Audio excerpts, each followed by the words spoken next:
10 años sin pagar nada. Queremos que traigas tu empresa a Esteban Echeverría. Te ofrecemos un municipio ordenado y transparente, la mejor ubicación y algo que no te ofrece nadie. 10 años sin pagar nada, para que no pares de crecer. Esteban Echeverría, un municipio ordenado para seguir creciendo.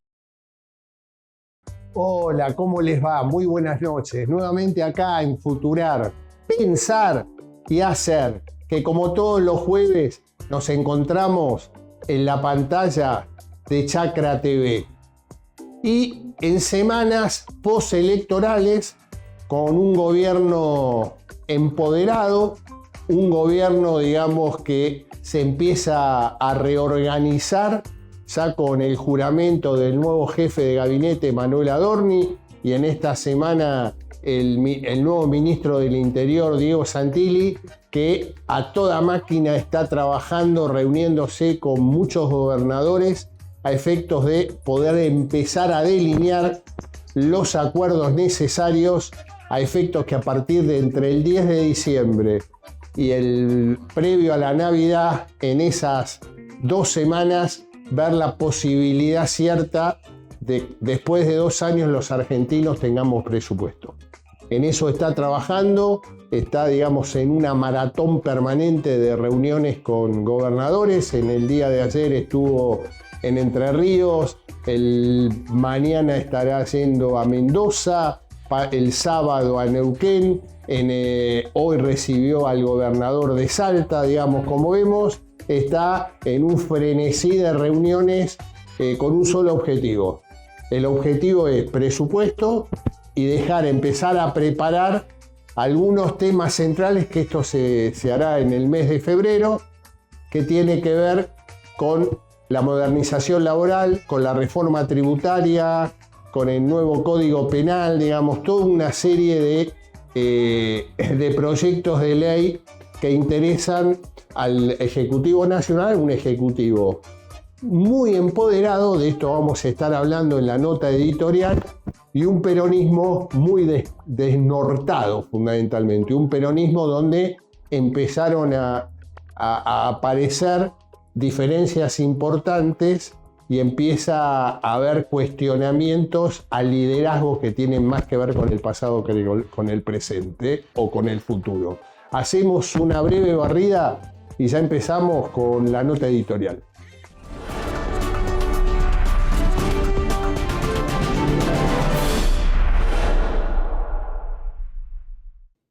Y bueno, después del 26 de octubre tenemos un gobierno nacional y un Javier Milei muy empoderado,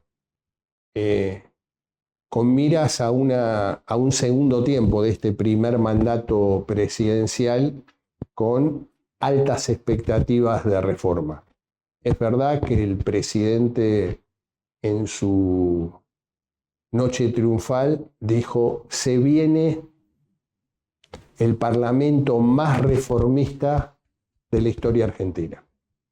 Y en eso están trabajando con un dato que hay que ponerlo en el análisis, hay que contextualizarlo. Es que las oposiciones están, digamos, todavía tratando de internalizar la derrota electoral del 26 de octubre y especialmente el peronismo. Un peronismo que le está costando muchísimo poder ordenarse, un peronismo en el cual empezaron a florecer diferencias y cuestionamientos muy fuertes. Se está viendo muy, muy claro en la provincia de Buenos Aires, donde hay un cuestionamiento claro, concreto hacia la figura de Máximo Kirchner. Una Cristina Fernández de Kirchner que indudablemente está pasando su peor momento político, no solamente porque está detenida en prisión domiciliaria en su vivienda de San José 1111, sino también por lo que estamos viendo, y creo que esta es la imagen del cansancio, del hastío, del hartazgo de una sociedad, es el juicio de los cuadernos, donde están las dos partes. Está la política y está el empresariado. Y este me parece que es la foto en el cual la sociedad argentina se animó en el 2023 a romper todo tipo de status quo político y un outsider como Javier Milei llegó a la presidencia de la República. Creo que es la síntesis perfecta de este hartazgo, de este resentimiento, de esta bronca que la sociedad argentina tiene con la política. Parece que un peronismo al que le está costando mucho encontrar su norte. Por eso hablo de un peronismo desnortado. Un peronismo que necesita inexorablemente revalidar títulos. Cuando hablo de revalidar títulos, hablo de nuevos liderazgos. Los liderazgos que manejaron el peronismo durante los últimos 20 años están totalmente perimidos. Tienen mucho que ver con el pasado y poco o nada que ver con el futuro. Yo decía días pasados que cuando hablan de unidad, en este momento hablar de unidad es seguir horadando y alejando cada vez más al peronismo de un proyecto nacional y alejándolo cada vez más de la sociedad. El peronismo está en situación peor de la que fue la primera derrota electoral nacional del peronismo en el año 1983, cuando Raúl Alfonsín salió ungido en ese momento, en esas elecciones, presidente de la República. El peronismo se escindió en ese momento, en la elección del 85, con Antonio Cafiero en sociedad con la Democracia Cristiana de Carlos Saucero liderando esa fuerza política, hoy prácticamente en extinción, la Democracia Cristiana, y lograron a un Cafiero empoderado que en el año 1987 pasó a ser presidente del partido y gobernador de la provincia de Buenos Aires. Y en el año 88 se produjo una interna para consolidar liderazgos, donde Carlos Menem ganó esa interna partidaria y después fue ungido presidente en el año 89. En ese escenario que fue muy traumático entre ese 1983 octubre con la derrota hasta el 88, es lo que está viviendo hoy el peronismo, pero mucho más agravado. Un peronismo sin proyecto nacional, liderazgo nada más que en distritos, en provincias, pero ninguno tiene, digamos, hoy un volumen político para poder generar un liderazgo nacional. Y como me han escuchado muchísimas veces, los liderazgos se arman cuando la voluntad ciudadana va y vota. El voto es el que ordena, el voto es lo que empodera. Y hoy el peronismo inexorablemente está necesitando pasar por un tamiz de elección interna para consultar al soberano. El soberano es el afiliado justicialista. A efectos de poder empezar a que surjan nuevos liderazgos y empoderar nuevas figuras, porque creo que estos actuales dirigentes cumplieron una etapa. Cuando hablo de estos dirigentes son líderes que fueron marcando el rumbo del peronismo fundamentalmente a partir del año 2019, cuando Alberto Fernández llegó a la presidencia de la República y Cristina Kirchner a la vicepresidencia de la República. Como ministro de Economía. Digo, son líderes que hoy tienen más que ver con el pasado que con el futuro. Un Máximo Kirchner emblemático por un apellido fuerte del peronismo de los últimos 20 años que nunca pudo desarrollar el volumen político necesario para poder liderar un proyecto político nacional. Nunca pudo romper más allá de lo que es su estructura o su organización, que es la Cámpora. En ese escenario, hoy creo que a la democracia argentina le vendría muy bien que el peronismo empiece a pasar por un tamiz de consulta a sus afiliados. ¿Por qué? Porque todavía sigue siendo la oposición más importante al gobierno de Javier Milei, con dos bloques, tanto en senadores como en diputados, muy importantes. Son primera minoría, en principio, fundamentalmente en diputados, pero son primera minoría en ambas cámaras. Es decir, que van a tener un peso político y un volumen político muy importante durante el 2026 y 2027. De ahí la importancia institucional que el peronismo pueda tener nuevos liderazgos. Liderazgos, digamos, que ayuden a este clima que inició, esperemos ver que se pueda plasmar y que los demonios de la personalidad del presidente no lo traicionen, y que se abra este tipo de diálogo para ir buscando los consensos para las reformas que el país desde hace mucho tiempo viene reclamando y necesitando.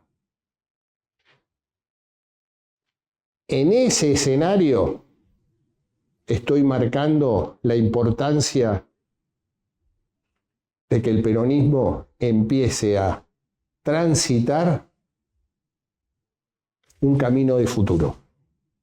Empezar a dejar el pasado, empezar a dejar glorias pasadas, y que nuevas caras, nuevos dirigentes y nuevas ideas dentro del peronismo, por la importancia institucional que tiene como partido nacional y por la importancia que tienen los bloques legislativos nacionales y obviamente provinciales, pero estamos hablando de lo nacional, es importante una reorganización interna para que el gobierno nacional pueda sentarse también a dialogar y a consensuar con líderes que surgieron y que estén con volumen y representación a través de la filial.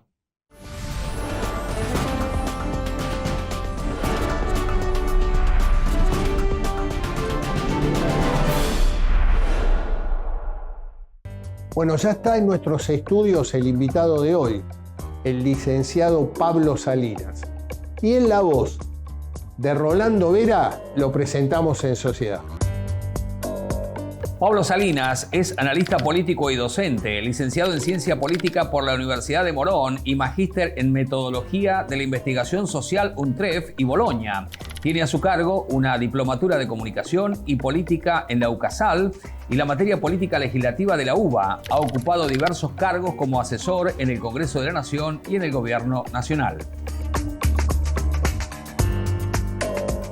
Hacemos una breve pausa y ya estamos mano a mano con el licenciado Pablo Salinas.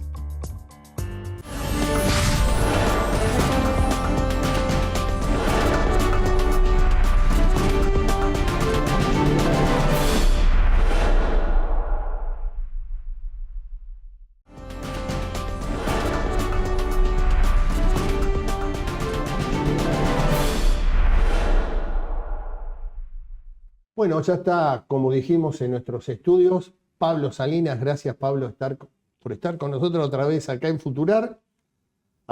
Te había querido invitar post elecciones. Un poco la idea es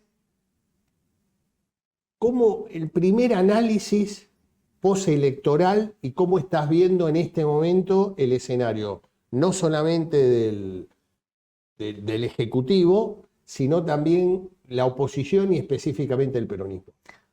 Gracias por invitarme nuevamente, un gusto. Mirá, lo que estoy viendo es, primero, difícil que entre colegas incluso te reconozca alguien que veía venir la magnitud del triunfo. Uno podía especular, creo que hace unos programas vinimos y previo a la elección y uno especulaba con que podía ganar la Libertad Avanza, no de esta manera, y particularmente en Buenos Aires. Creo que lo que más llamó la atención es el triunfo en la provincia de Buenos Aires, inobjetables, ¿no? Después del escrutinio definitivo, si bien las diferencias fueron muy marginales, el haber ganado ya era una noticia muy importante. Eso obviamente generó un shock hacia la principal oposición, que es el peronismo, muy fuerte. Quedó como el boxeador que le pegan y le entra la mano y queda confundido. Esa confusión dura hasta estos días, aún cuando hay varias semanas ya o varios días que pasaron las elecciones. Y creo que hay que analizarlo en múltiples aspectos. Por un lado, hay algo de lo que pasó en general en la elección que no pudo captarse, o que muy pocos lo captaron al final. Muchos encuestadores decían que sobre el final, sobre los últimos días previos a la elección, notaban una caída del peronismo y una levantada de la Libertad Avanza, pero como para los que nos están viendo les recordamos que hay una prohibición de publicar encuestas 2 semanas antes de las elecciones, entonces no fue algo que lo manejara el gran público. Sí lo manejaban los cuarteles de campaña que estaban viendo esta diferencia. Pero nadie aún así pensaba que iba a ocurrir lo que pasó. Entonces ahí tenés que ir a otra cosa más profunda, otro análisis más subterráneo, que es cómo se ha ido moldeando la conversación pública en general entre todos nosotros, en donde tendemos a hablar con nuestras propias comunidades. Se replica un poco lo que pasa en las redes sociales. Los blancos hablan con los blancos, los negros con los negros, los verdes con los verdes, y entre ellos no hay conversación, entonces no ves venir lo que está pasando del otro lado. Y hay una parte importante del voto que ocurrió en octubre que no se vio venir. Entonces, esto es así y hay que entenderlo, y que mayoritariamente se volcó para el gobierno. ¿Porque cree que el gobierno es bueno? ¿Porque tiene buena imagen del gobierno, de la situación económica? No. Por 2 motivos para mí. En primer lugar, porque había un miedo instalado en relación al día después, si al gobierno le iba mal. El voto anticrisis. El voto anticrisis, el fantasma de un 2001, de una crisis de gobernabilidad, de una crisis en los mercados, sumado al efecto provincia de Buenos Aires, que también generó un voto donde se decía no queremos volver para atrás. El votante vota para adelante. Y el gobierno, aún con una situación que para mí es muy delicada hasta el día de hoy, su economía principalmente, es el único que tiene expectativa hacia el futuro en relación a los votantes. El resto es o no votes al que gobierna o mirar para atrás. Y nadie quiere mirar para atrás. Sí, igual creo que hacer una campaña con frenemos a Milei, el hecho de frenar, ya de por sí te está marcando un escenario político, ¿no? Exactamente. Después es fácil con el diario del lunes, No.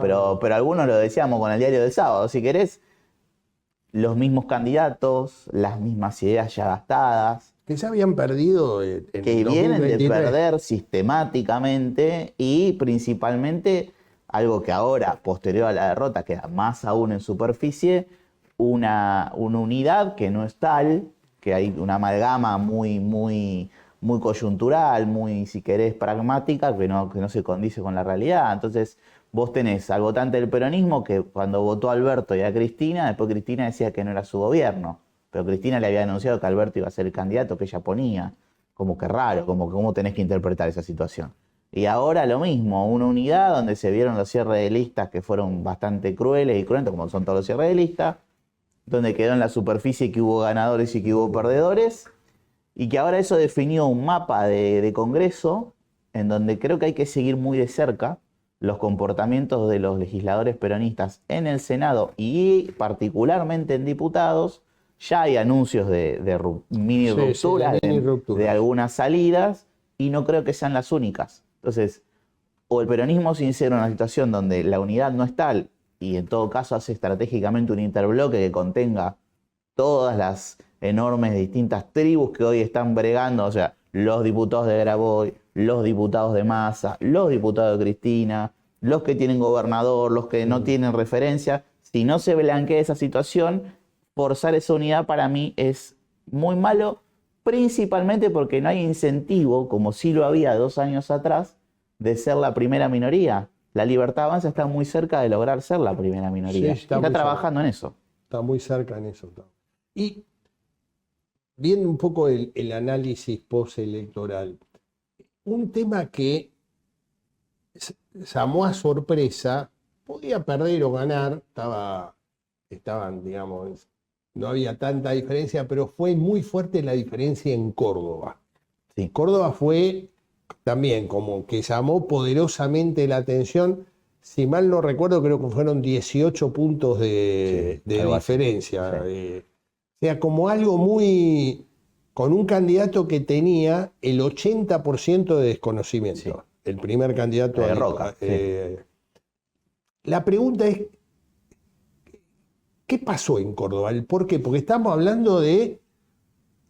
lideraba Provincias Unidas un dirigente que fue 3 veces gobernador, digamos un hombre muy asentado en Córdoba, con muy buenas relaciones con todos los sectores de la vida cordobesa, y yo creo que eso también fue una gran sorpresa porque todos los sondeos estaban dando una paridad que podía ganar la Libertad Avanza. Sí, pero no por esa diferencia. Lo mismo que en Santa Fe. Santa Fe era un tema. Estuve cuando la semana pasada que fui a dar una charla a Santa Fe y el planteo era tercios. Y de pronto el oficialismo provincial sacó 18 puntos, lejísimo del peronismo y lejísimo de la Libertad Avanza. Sí, ahí creo que pasó algo también de realismo político, que es... primero esto de no votar para atrás, y por eso hablo de candidatos que las ideas nuevas deberían también ser acompañadas por emergentes nuevos. Entonces no hay ningún descubrimiento, pero no está ocurriendo. Y en segundo, más allá de la trayectoria que puede tener Schiaretti, las relaciones y compañía, digamos, me parece que hay momentos políticos también que hay que prestarles mucha atención. Si nosotros seguimos pensando que el padrón no cambia su composición etaria, estamos en un error, pero... muchos jóvenes, incluso cordobeses, sí pueden tener una recordación de Schiaretti gobernador en su última gobernación, pero no tienen toda esa historia que por ahí nosotros podemos conocer por tener más años, digamos, de quién es y qué representa. Bueno. Y en segundo lugar, vos lo mencionabas, ¿no? Córdoba es como tremendo lo que ocurrió, pero en Santa Fe pasó algo parecido. Puyaro también, en Córdoba sale Schiaretti segundo, Puyaro en Santa Fe sale tercero. En Jujuy el gobierno provincial salió segundo. Todo lo que era el armado de Provincias Unidas, que Torres pierde también. Torres pierde muy feo en Chubut. Todo ese armado de Santa Cruz, todo ese armado de Provincias Unidas que se lo veía, ¿no? Como que todos, o algunos, yo por lo menos tenía mis dudas sobre la posibilidad fuera de la aventura electoral. Sí, lo hemos hablado, hablamos mucho de los egocentrismos. Lo hablamos mucho, y el punto aquí ¿cuál es? A la gente, a nadie le gusta votar la fotocopia. Entonces, son todos gobernadores. Cuando analizamos el apoyo de la gobernabilidad institucional, hablo concretamente de los votos en el Congreso, le han prestado muchas veces votos a la Libertad Avanza para que pueda aprobar distintas leyes. No solo me refiero a la ley base, otro paquete y otras tantas donde también lo acompañaron o también lo han acompañado para resistir eventuales insistencias, etc. Entonces, ¿qué tiene que interpretar el electorado? Entonces, si el que me decía hasta hace 2 semanas que había que ser aliado del gobierno y ahora porque hay que votar se disfraza de opositor, algo acá no funciona. Voy por la alternativa de cambio. Voto original, no fotocopia. Voto original y no fotocopia. Y creo que pasó gran parte de esto. Y hay que tomar nota importante. Particularmente creo Puyaro, donde tuvo una muy mala elección primaria en Santa Fe a principio de año. Muchísimo ausentismo. Mucho ausentismo. Donde se eligen ahí los convencionales constituyentes para reformar la Constitución. En la general no le fue tampoco muy bien. Y ahora en las elecciones nacionales tampoco le fue bien. Y fundamentalmente, luces de alarma. Y fundamentalmente en la línea que estás planteando, a mí me llama la atención Rosario. Rosario que indudablemente las políticas de seguridad mejoraron. Vos hablás con el rosarino, o lo consultás a través de estudios Quali o Quanti, hablan como de positivo, que está la gendarmería o hay fuerzas federales que viven más tranquilos. Sin embargo, en Rosario le fue muy mal al gobierno provincial. Le fue muy mal y... En todos estos procesos que decís vos, Sí. Pensemos también las candidaturas. El peronismo tuvo los primeros 2 candidatos de la lista peronista son 2 rosarinos, tanto Tep como Rossi, más allá de lo que pueda juntar en votos cada uno, eso, pero en el distrito te hacía muy competitivo al peronismo, digamos. Los primeros 2 eran peronistas, conocidos, etcétera. Y por otro lado, esto que yo hablaba de no hay voto retroactivo. Entonces ya está esa situación de calma, entre grandes comillas, producto de un pacto que está claro. Sí. Te lo explican los especialistas en seguridad a nivel mundial, digamos. Cuando tenés tan enquistado a un delito como el narcotráfico, lo que haces es tratar de hacer acuerdo, digamos, de convivencia. En eso creo que el gobierno de Santa Fe caminó en esa alternativa. Sí. Ahora, lo cierto es que ya está, eso ya está logrado. Pero ¿qué me ofreces para adelante? Porque me parece sano que alguien diga, qué bueno que puedo caminar tranquilo en la calle y no tener que pensar que me va a ir mal. Pero ¿cuál es mi oferta a futuro? Porque quiero progresar, porque quiero otra cosa, porque quiero la ciudad mejor, bueno, etc. Y fue contundente el resultado. Y en los grandes centros urbanos, también hay que decirlo, la Libertad Avanza ha sido muy efectivo. Sí, sí, y fundamentalmente también, al margen de las críticas o cuestionamientos, me decían en Santa Fe que la figura de Karen Tep, que no viene del peronismo, pero fue como una cara fresca. Lo mismo ocurrió con Monteverde, en la provincial, que también del mismo espacio político. Una cara, digamos, es como que alguna figura nueva que permitía, lo mismo pasó con el de la Libertad Avanza, no él, porque el desconocimiento es altísimo, sí. Pero indudablemente ahí la figura de Milei fue el que... Claro, Córdoba, pero también el candidato era nuevo. Por eso hablo de los emergentes, sí. Porque si no entendemos que el 2023 generó un cimbronazo en el sistema político de magnitud, no entendemos después sus consecuencias. Y creo yo que vino también a trazar una línea en la cual hay un montón de dirigentes. No pasa porque la política tiene sus propias formas, pero donde debería ocurrir, en el laboratorio si querés, donde debería ocurrir que hay que dar un pasito al costado, quedarse en un lugar de referencia, de apoyo y demás, pero de que el pasto crezca.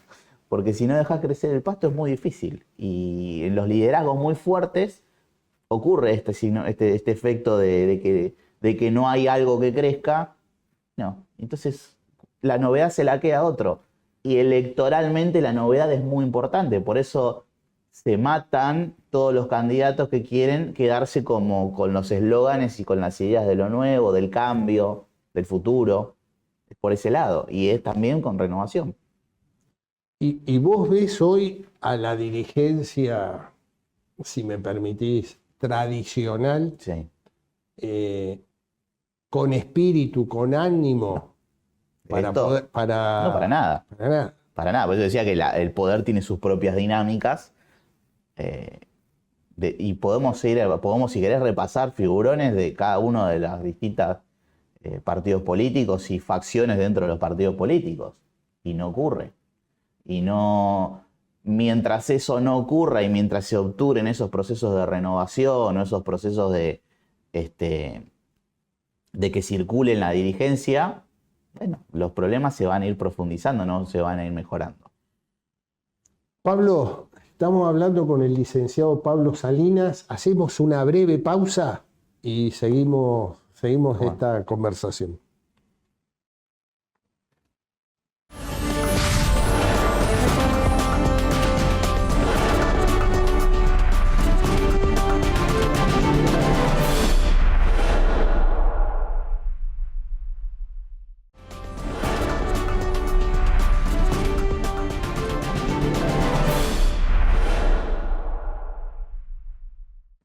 Pablo, me quedé en la charla que venimos manteniendo. Hay un tema, cuando me dijiste, podemos, si querés, vamos direccionando con dirigentes y demás. ¿Sabes cuál es la percepción que tengo? Que hoy, excepto la Libertad Avanza con un liderazgo nacional del presidente de la República, no hay liderazgos sólidos nacionales. Sí. Y que en líneas generales, lo que estoy viendo es como que la política está funcionando como pequeñas pymes, como para su consumo y sus necesidades de seguir estando, Sí. pero no planteando un proyecto nacional. Lo veo mucho en el peronismo, lo veo mucho en el radicalismo, específicamente el radicalismo, un radicalismo muy golpeado. El PRO.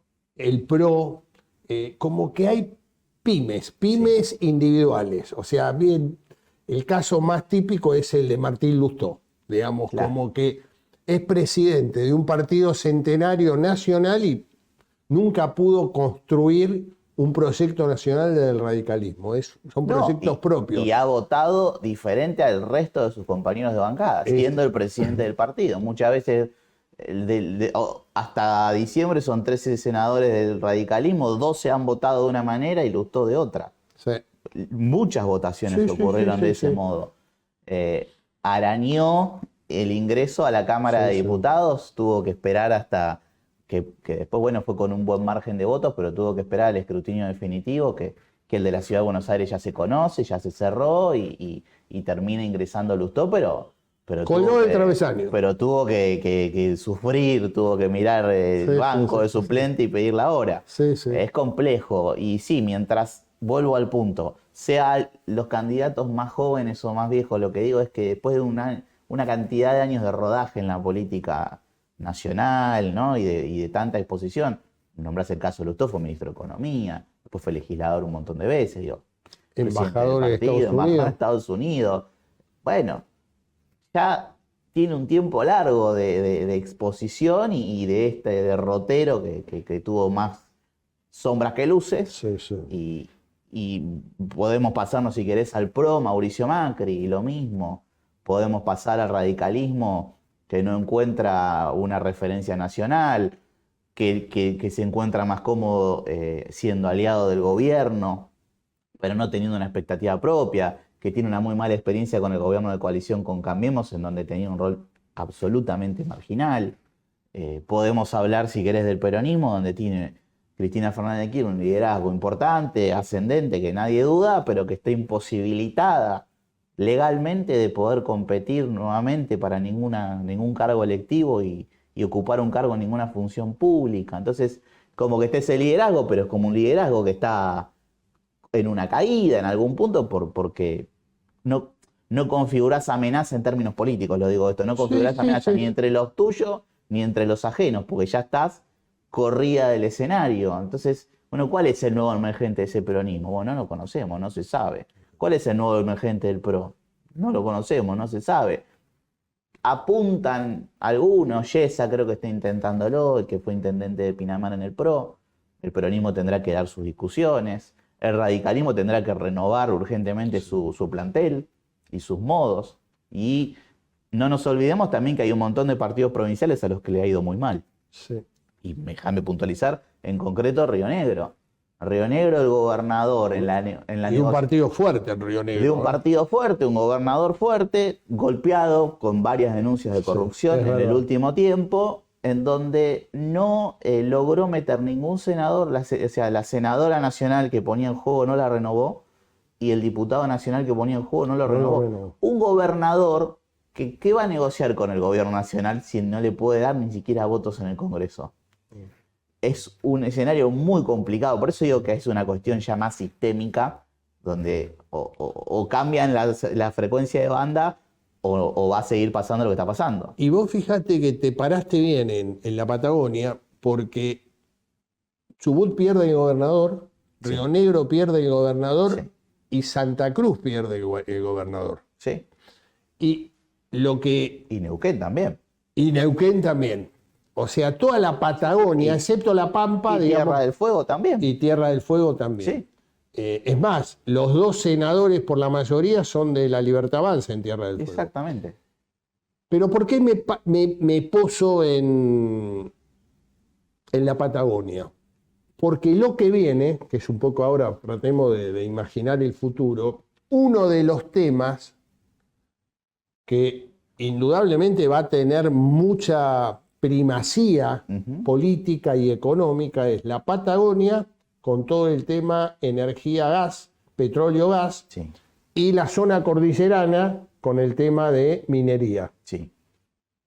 Y ahí es donde vos ves, por eso digo, lo de la Patagonia es bien interesante, porque es ahí, Neuquén, Río Negro, Chubut, digamos, Santa Cruz mismo, que estuvieron terminando de negociar todas las concesiones petroleras cuando YPF se retira de Santa Cruz, digo, quedan, digamos, debilitados para encarar estos 2 años que van a ser de suma importancia, porque, digamos, todos van a estar mirando ese desarrollo petróleo-gas muy importante, ¿no? Quedan muy debilitados en 2 sectores que tienen que ser estratégicos para el desarrollo de la economía argentina, todo lo que es toda la no explotación de minerales en la cordillera, que en algunas provincias, Chubut por caso, tienen un serio problema y una limitante importante por una oposición histórica, no solo de Esquel, pero Esquel fue como el lugar que fue el punta de lanza de esa situación, del no a la minería, con toda la riqueza que tiene Chubut en uranio, en oro, en plata, bueno. Y paralelamente también nombraste una situación muy compleja en términos de hidrocarburos, en donde por un lado tenés a YPF tomando una decisión estratégica de mudar toda su operación a Vaca Muerta y volcarse al shale gas y al petróleo, pero gas principalmente, y el abandono de las cuencas maduras de Chubut y de Santa Cruz, del petróleo convencional. Sí. ¿Y qué va a pasar con todo eso? ¿Y cómo reconvierte esa situación en términos productivos? Más difícil aún cuando venís de elecciones en las cuales te quedó demostrado que tu poder político ha caído. Tiene muy difícil la Patagonia esa situación. No nombramos a La Pampa, que también es considerada Patagonia, donde ganó el gobernador, pero por un suspiro. Ganó, pero por un suspiro también. Sí, no, por eso digo, el grado de, aparte lo que fue muy fuerte, si coincidís con el tema de la polarización. Vos fijate que si uno miraba análisis preelectorales, vos tenías la percepción que por esta avenida del medio que Massa la largó en el año 2015, tenía posibilidades de crecimiento, e indudablemente Argentina es blanco-negro, ¿no? Queda la polarización. Eso es bien interesante, es algo que vengo pensando mucho los últimos días. Mirá, yo soy bastante cruel con la idea de la avenida del medio, yo digo que es un sendero de montaña, muy mal marcado. Sí, sabía eso. ¿Por qué? Porque lamentablemente lo digo esto, porque creo que sería muy interesante para Argentina otra cosa, sinceramente, pero bueno, pasa lo que pasa.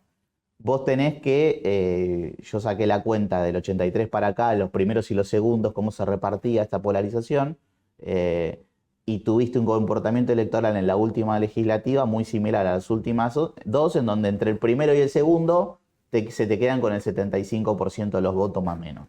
Es un montón. Es una polarización absoluta. Porque después obviamente hay otras alternativas, hay partidos provinciales, están los votos, el voto duro de la izquierda que siempre se mantiene en un 5, 4, 6%. Es lo único que es un voto fijo. Es un voto ideológico, es un voto fijo. Y después no hay espacio para esa alternativa del medio. Ahora, no hay espacio en términos de la oferta. Ahora, vos me preguntás a mí, ¿hay espacio, si querés, de un análisis más sociológico?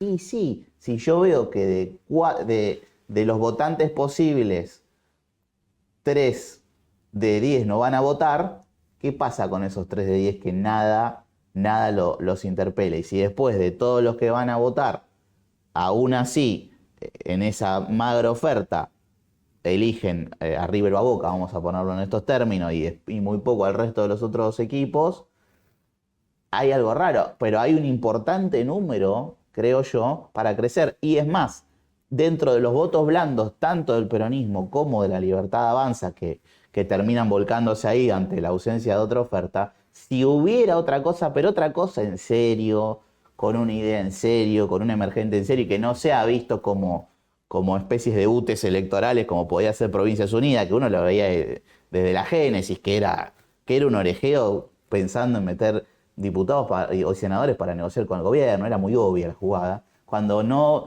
Si eso no sigue ocurriendo, va a ser muy difícil romper con esta polarización, que por otro lado, las polarizaciones son un fenómeno de la democracia moderna que generan problemas en casi todos los países, no es solo un tema de Argentina. Por eso yo me estoy posando y tratando de mirar mucho el peronismo. Si en el peronismo se animan a generar un proceso de renovación, porque indudablemente sigue siendo la oposición más sólida. Lo demás, vos no ves que tenga volumen político para terciar. Absolutamente.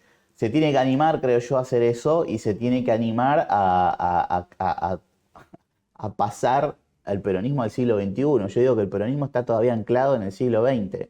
Tiene mucho de su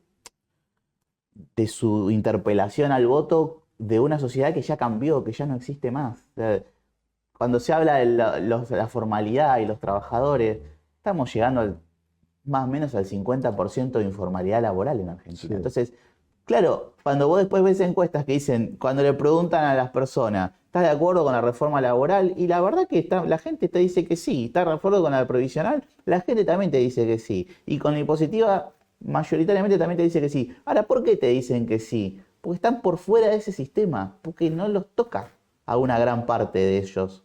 A todos los que es la informalidad. Vos cambias las reglas laborales del mundo en blanco. Si no lo viven, si el aguinaldo no existe, las vacaciones pagas no existen, ¿no? Lo mismo con relación al aporte jubilatorio, si no aportan, si es un tema del día a día. No digo que eso esté bien, yo digo que es la realidad en la cual vivimos. Estamos hablando de la realidad. Si la principal fuerza de oposición no entiende esta parte, es un problema. Y el segundo problema es que la que manifiesta, al menos entenderlo, es la dirigente que ya dijimos que no puede volver a hacer por un impedimento judicial, donde está diciendo, porque salió por todos lados, cuidado con oponerse por oponerse sin proponer en relación a la reforma laboral. Alguna carta había escrito hace unos meses un poquito en relación a esto. Es complejo. Y la primera lectura que se vio, la primera realidad, es que la CGT fue más de lo mismo, ¿no? O sea, porque volvió nuevamente un triunvirato, pero digamos, como que el poder no está en los tres secretarios generales, sino quedó en las caras de siempre que están por abajo, ¿no? Hagamos una cuenta muy rápida, que puede estar, me puedo confundir seguramente aún en los grandes números, pero del mercado total laboral argentino, en blanco, o sea, aquellos empleados que son potencialmente sindicalizados, debe ser entre 7 y 8 millones de trabajadores. Creo que estoy exagerando, pero pongámosle. Vamos a ponerle un ejemplo. Para hacer un 8. Más cerca de 7 que de 8. Bueno, 7, buenísimo. De esos 7 no están todos sindicalizados. No. Debe haber una sindicalización, algún dirigente importante me lo decía el otro día en porcentaje, de esos 7, 2,5, 2 deben estar sindicalizados. Bueno, la CGT hoy expresa eso. A 2, pongámosle, seamos generosos, a 3 millones de trabajadores en Argentina. Cambió también esa situación. Ya no es ni el peso de antes, ni la ascendencia de antes, y el otro enorme problema que tienen muchos sindicatos, la mayoría de raigambre peronista, es que las bases están siendo interpeladas de una manera mucho más inteligente, con un discurso más moderno, más por los sectores de la izquierda que del propio peronismo. Eso es un problema serio que se ve muy en el piso de la representación sindical. Pero sí, eso está pasando. Viene pasando, y también el otro dato que viene pasando en el mundo sindical es que hay una dirigencia sub 40 que empieza a presionar fuertemente. Sí, sí. Y lo mismo de esto de la metáfora de que no crece el pasto. Exactamente.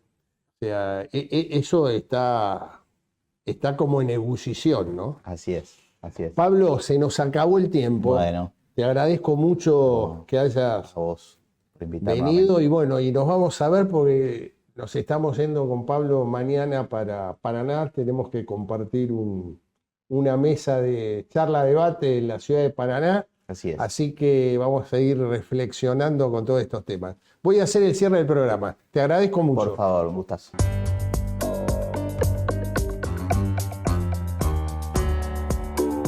Y ahora, el dato futurar. ¿Y cuál es el dato futurar de esta noche? El dato futurar de esta noche tiene que ver con la interna del peronismo en la provincia de Buenos Aires. Las diferencias claras que se fueron ahondando día a día entre los dirigentes que responden al liderazgo del gobernador Axel Kicillof y los dirigentes que responden al titular del partido justicialista Máximo Kirchner.